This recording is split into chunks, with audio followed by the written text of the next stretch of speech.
Let's talk about working with files. But first, let's focus on strip and split functions at strings. While printing strings or using them at text files, we use \n. \n means a new line character. It tells Python to move the text to the next line.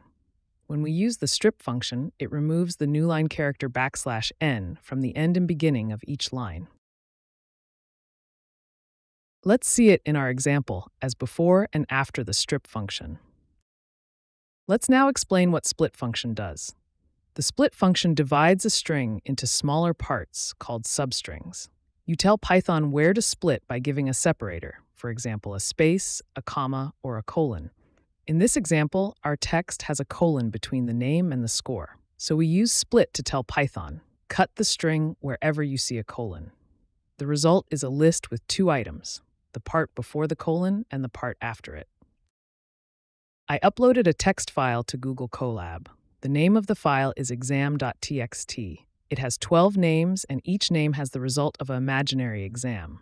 You see that there is a string of colon between each name and each result. We can open and read this file in Python by two ways. One is string, and the other is a list. Let's open the txt file and read it as a string and print it. The name of our file is exam.txt. The keyword with is used to open the file safely. It automatically closes the file when we're done reading it. We use an alias named f, as f gives the file a short name or a nickname, so we can use it inside the code. Here we call it f. The function read reads the entire content of the file as one big string and saves it in the variable exam. Finally, we print what's inside the file to the screen. This shows all the text exactly as it appears in exam.txt, including any new lines. Now we proceed with the second option. Let's open the same txt file and read it line by line. As it was in the previous option as well, the keyword with is used to open the file safely. It automatically closes the file when we're done reading it. We use an alias named f, just like in the previous option, as f gives the file a short name or a nickname, so we can use it inside the code.